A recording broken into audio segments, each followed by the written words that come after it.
आज हम बात करेंगे एक ऐसी multi billion dollar Swiss company की जिसकी नेटवर्थ $320 बिलियन है। इसमें 2,76,000 एम्प्लॉइज वर्क करते हैं और ये 186 से ज्यादा कंट्रीज में अपनी प्रोडक्ट्स की सेल करते हैं। But what's the company we are talking about? It's Nestle. Generally लोग ऐसा सोचते हैं कि नेस्ले सिर्फ कॉफी या डेयरी प्रोडक्ट्स को ही ओन करता है, बट मैं आपको बता दूं कि अगर आप भी ऐसा सोचते हैं ना तो यू आर एब्सोल्युटली रॉन्ग, क्योंकि ये और भी बहुत से पॉपुलर ब्रांड्स को ओन करता है, जैसे कि KitKat, Maggi, Smarties, milky bar and many more. But आज हम डॉक्यूमेंट करेंगे नेस्ले के मोस्ट फेमस प्रोडक्ट और हम सबकी फेवरेट मैगी को। मैगी की इंटरेस्टिंग कहानी की शुरुआत 1897 में हुई। जूलियस मैगी, जो कि मैगी के क्रिएटर थे, 8 अक्टूबर 1846 में फ्रांकफर्ट, स्विट्जरलैंड में पैदा हुए थे।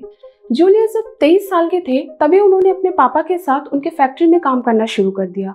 पर जब उनके पापा का बिजनेस अच्छा नहीं चला तो उन्होंने इंस्टेंट सूप्स और प्रोटीन रिच फूड बनाना शुरू किया, जिसकी वजह से उन्हें इंस्टेंटली मार्केट में बहुत रिकॉग्निशन मिला। बट मैं अभी आपको जो बताने वाली हूँ वो आप सबको शॉक कर देगा। जी हाँ, हम सबकी गो टू मील मैगी मजबूरी में बनाई गई थी। 1800 में जब स्विट्जरलैंड में इंडस्ट्रियल रिवॉल्यूशन आया, इस रेवोल्यूशन की वजह से औरतों को फैक्ट्री में काम करना पड़ा, जिसकी वजह से वो फैक्ट्री में और घर में दोनों टाइम नहीं दे पा रही थी, दोनों की चीज़ों को बैलेंस नहीं कर पा रही थी और उन्हें फैक्ट्री और घर दोनों का काम संभालने में बहुत प्रॉब्लम हो रही थी। इन सारी प्रॉब्लम्स को देखते हुए जूलियस मैगी ने एक इंस्टेंट डिश बनाने का सोचा, जिसके बाद उन्होंने एक आटे से बनने वाली इंस्टेंट डिश बनाई जो कि मार्केट में अच्छी नहीं चल पाई। बट 1897 में उन्होंने एक इंस्टेंट नूडल्स बनाया जिसे उन्होंने अपना नाम दिया, यानी कि मैगी नाम दिया। मैगी को स्विट्जरलैंड की गवर्नमेंट ने भी काफ़ी प्रमोट करवाया, एडवर्टाइज करवाया, जिसके बाद उसे काफ़ी अच्छी मार्केट में रिकॉग्निशन भी मिलने लगी और ये औरतों की एम्प्लॉयमेंट में भी बहुत हेल्प करने लगा, जिससे वो इंडिपेंडेंटली वर्क कर पा रही थी।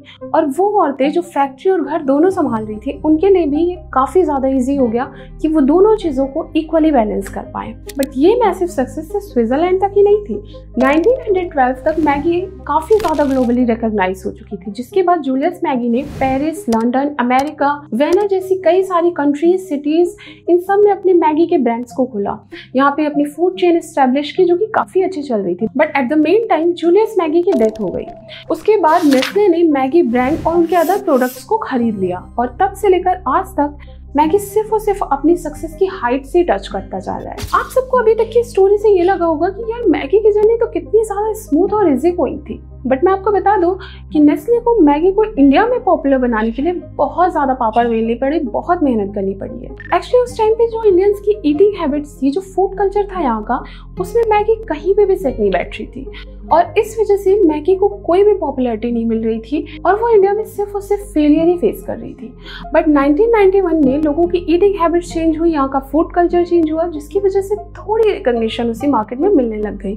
बट ये इतना इनफ नहीं था और इसी चीज़ को आगे और ज़्यादा बढ़ाने के लिए नेस्ले ने एक अलग स्ट्रेटेजी का यूज़ किया। उन्होंने अपने ब्रांड को एडवर्टाइज करवाने के लिए उस टाइम पे एक ऐसे इंसान को चुना जो कि हर घर में काफ़ी ज़्यादा पॉपुलर थे और वो थे हम सबके फेवरेट अमिताभ बच्चन जी। जी हाँ, उस टाइम पे मैगी को अमिताभ बच्चन जी ने एडवर्टाइज करना शुरू किया और ट्रस्ट में नेस्ले की ये स्ट्रेटेजी काफ़ी ज़्यादा वर्क की और मैगी को काफ़ी पॉपुलरिटी भी मिली। बट फिर भी हर घर में इसे हर इंडियन किचन में फैमिलियर बनाने के लिए नेस्ले को अपनी स्ट्रेटेजी में चेंज लाना पड़ा और फिर उन्होंने टारगेट करना शुरू किया इंडियन मॉम्स को। आप सबको ये पता है कि इंडियन मदर और इंडियन किचन का अलग ही कनेक्शन, इसलिए मैगी ने अपने एडवर्टाइजमेंट में इस चीज को यूज करना शुरू किया और उन्होंने ये दिखाना शुरू किया अपने एडवर्टाइजमेंट में कि किस तरह से मैगी इंडियन मदर्स के लिए कितनी ज़्यादा हेल्पफुल हो रही है। ना सिर्फ उनका कुकिंग टाइम सेव कर रही है, बल्कि उनके और उनके बच्चों के बीच में बॉन्ड भी स्ट्रॉन्ग कर रही है। और मैगी की ये स्ट्रेटेजी काफ़ी ज़्यादा हेल्पफुल रही, क्योंकि उस दिन से मैगी हर इंडियन किचन में काफ़ी ज़्यादा पॉपुलर और फैमिलियर हो गई और मैगी की मैसिव सक्सेस लगातार बढ़ती ही जा रही थी। पर इस पे ब्रेक लगा 2015 में।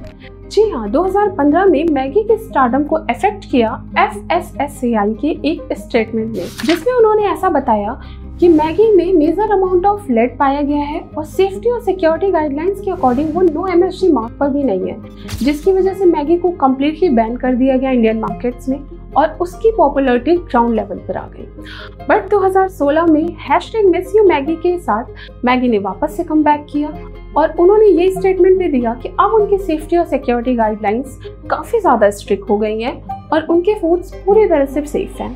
और तब से लेकर आज तक Maggi is just reaching the Heights and Heights and Heights.